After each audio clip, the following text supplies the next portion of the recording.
दोस्तों, आपका अपना YouTube channel P success point में स्वागत है। दोस्तों, आज के वीडियो में हम लोग चर्चा करेंगे सीईटी बीएड 2020 की प्रवेश परीक्षा की तैयारी कैसे की जाए। दोस्तों, इस वीडियो के माध्यम से मैं बताऊंगा कि बीएड की तैयारी कम समय में कैसे की जाए और कैसे अधिक से अधिक अंक लाया जाए। दोस्तों, इस परीक्षा के माध्यम से बिहार के सभी सरकारी और गैर सरकारी विद्यालयों में या यूं कहिए प्राइवेट विद्यालयों में नामांकन होगा। इस वीडियो के माध्यम से हम लोग चर्चा करेंगे कि कितने अंक के प्रश्न आएंगे, कितने प्रश्न आएंगे। दोस्तों, यदि हमारे चैनल पे नए हैं तो हमारे चैनल को सब्सक्राइब करके बेल आइकन को प्रेस कर दीजिए, जिससे मेरे वीडियो का कोई भी नोटिफिकेशन सबसे पहले आपके पास पहुंचे। तो चलिए दोस्तों, आते हैं मेन टॉपिक पे कि सीईटी बीएड 2020 प्रवेश परीक्षा की तैयारी कैसे करें। तो दोस्तों, पहले तो हम जाने कि एग्जाम परीक्षा कब होगा, परीक्षा का आयोजन कौन सा विश्वविद्यालय करा रहा है, परीक्षा कितने अंकों का होगा, कितने प्रश्न आएंगे, उसका पाठ्यक्रम क्या होगा। तो दोस्तों, ये जान जाइए कि सीईटी बीएड 2020 की प्रवेश परीक्षा का आयोजन ललित नारायण मिथिला विश्वविद्यालय दरभंगा द्वारा कराया जा रहा है, जिसकी तिथि जारी कर दी गई है। ये परीक्षा 22 सितंबर 2020 को होगा और इसी के माध्यम से बिहार के सभी बीएड कॉलेजों में नामांकन होगा। तो दोस्तों, ये जानते हैं कि एग्जाम परीक्षा में 120 प्रश्न आएंगे, 120 अंक का होगा, 120 अंक होंगे, यानी प्रत्येक प्रश्न 1 अंक का होगा।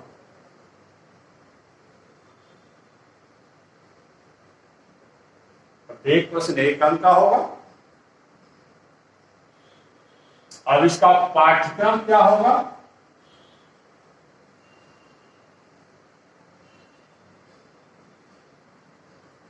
पाठ्यक्रम में ये समझ लीजिए दोस्तों, पहला होगा भाषा से संबंधित, जिसमें हिंदी और जर्नल इंग्लिश कंप्रिहेंशन के प्रश्न आएंगे। ये प्रश्न संभवतः 30 अंक के होंगे, जिसमें आपका हिंदी में संज्ञा, सर्वनाम, विशेषण,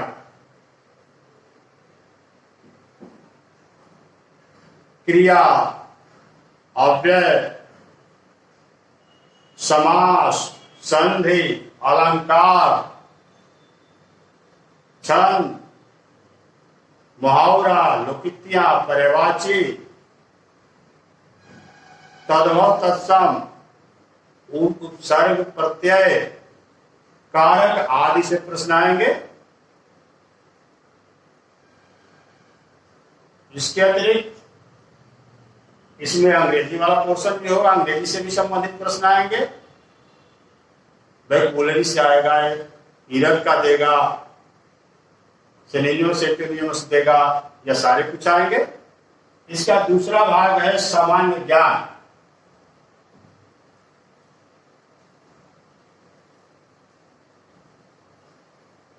तो दोस्तों, सामान्य ज्ञान में पहले तो आएगा भारत का इतिहास। भारत के इतिहास में प्राचीन इतिहास, मध्यकालीन इतिहास, आधुनिक इतिहास व स्वतंत्रता आंदोलन। 1857 की क्रांति कब हुई, भारत छोड़ो आंदोलन कब हुआ, सविनय अवज्ञा आंदोलन कब हुआ, असहयोग आंदोलन कब हुआ, पानीपत का प्रथम युद्ध कब हुआ, दूसरा युद्ध कब हुआ, तीसरा युद्ध कब हुआ, हल्दी घाटी का युद्ध कब हुआ। इसके बाद आता है भूगोल। तो दोस्तों भूगोल में आपको भारत और विश्व दोनों का पढ़ना है। भारत का भी भूगोल पढ़ना है और विश्व का पढ़ना है। जैसे ग्रह हो गया, उपग्रह हो गया, वायुमंडल के स्तर हो गए, देश और राजधानियां, कृषि, उद्योग धंधे सारे। इसके बाद आएंगे भारतीय संविधान से संबंधित। जो हमारा भारतीय संविधान है, मौलिक कर्तव्य क्या है, मूल कर्तव्य क्या है, नीति निर्देशक तत्व क्या है, संविधान कब लागू हुआ, राष्ट्रपति, उपराष्ट्रपति, प्रधानमंत्री, लोकसभा, राज्यसभा, विधानसभा, विधान परिषद, राज्यपाल, उच्चतम न्यायालय, उच्च न्यायालय आदि से संबंधित प्रश्न होंगे। इसके बाद जो हमारी भारतीय अर्थव्यवस्था है,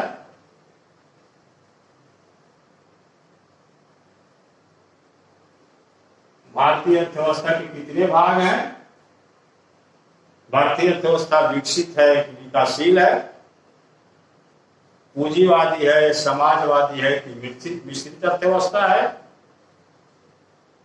और इससे संबंधित जो हमारे पंचवर्षीय योजनाएं चल रही थी उससे संबंधित प्रश्न भी आएंगे। फिर आपके सामान्य विज्ञान,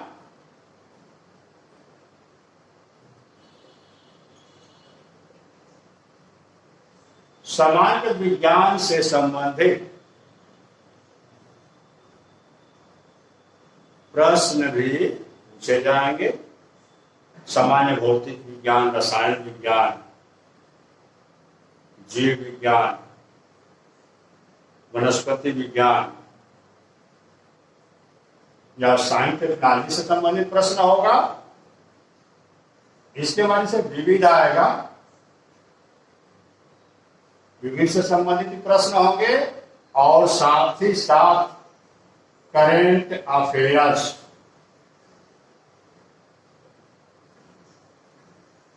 आप यूं समझ लीजिए कि अधिकांश बहुत अधिक प्रश्न इसी भाग से पूछे जाएंगे, सामान्य ज्ञान से संबंधित, जिसमें 5 पार्ट होगा। इसमें भारत का इतिहास भी होगा, भूगोल होगा भारत और विश्व का, भारतीय संविधान, भारतीय अर्थव्यवस्था, सामान्य विज्ञान, भौतिक, रसायन, जीव विज्ञान, विटामिन, कार्बोहाइड्रेट, वसा, प्रोटीन या मात्रक,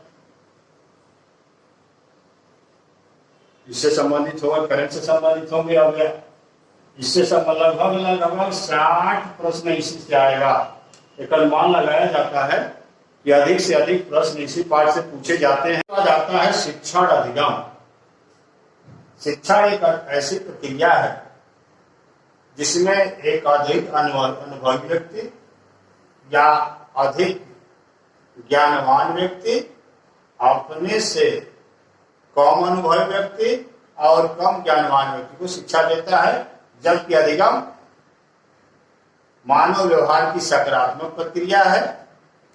और अधिगम की शुरुआत जन्म से मृत्यु तक, जन्म से शुरू होती है और मृत्यु तक किसी न किसी रूप में चलती रहती है।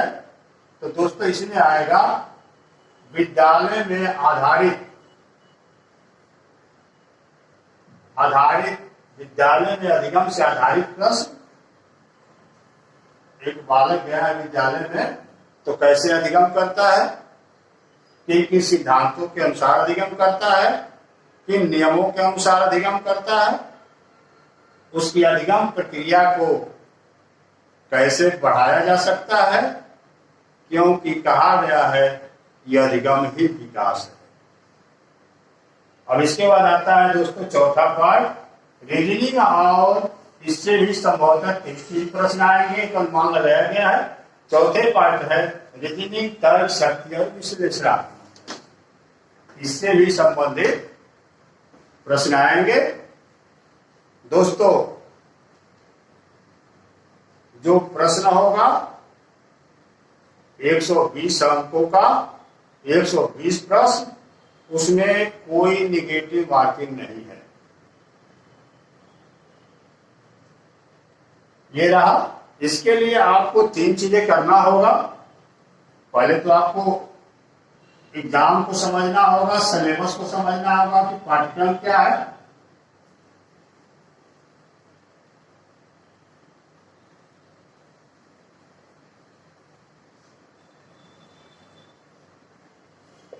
एग्जाम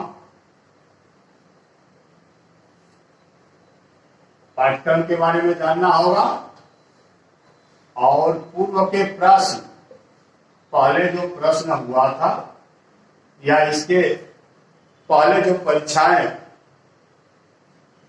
कंडक्ट कराई गई थी,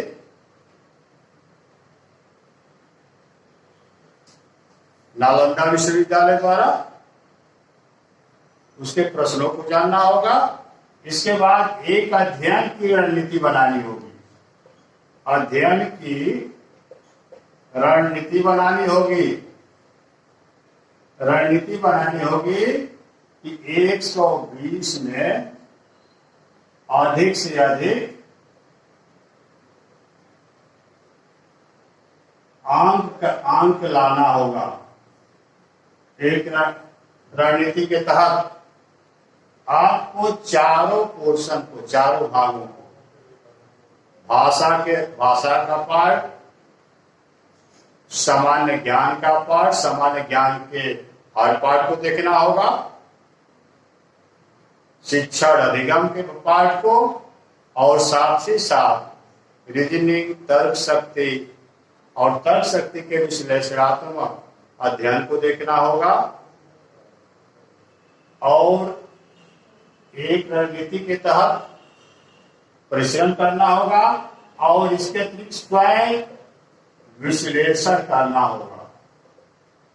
स्वयं विश्लेषण, सेल्फ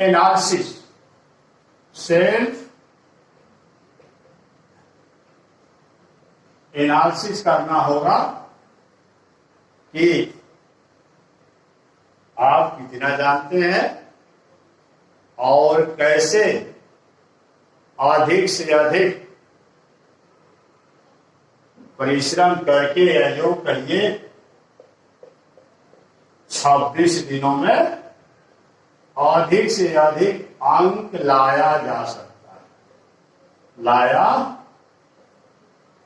जा सकता है। इसके लिए आपको करो या मरो, डू और डाई, आराम हराम है जब तक परीक्षा नहीं हो जाती। 22 सितंबर 2020 को जब तक सीईटी बीएड प्रवेश परीक्षा नहीं हो जाती, तब तक आपको परिश्रम करना होगा। हो सकता है कि बहुत अधिक आपके अंक आए तो आपके बिहार के गवर्नमेंट कॉलेज भी आसानी से मिल जाएंगे। तो दोस्तों आज के वीडियो में बस इतना ही।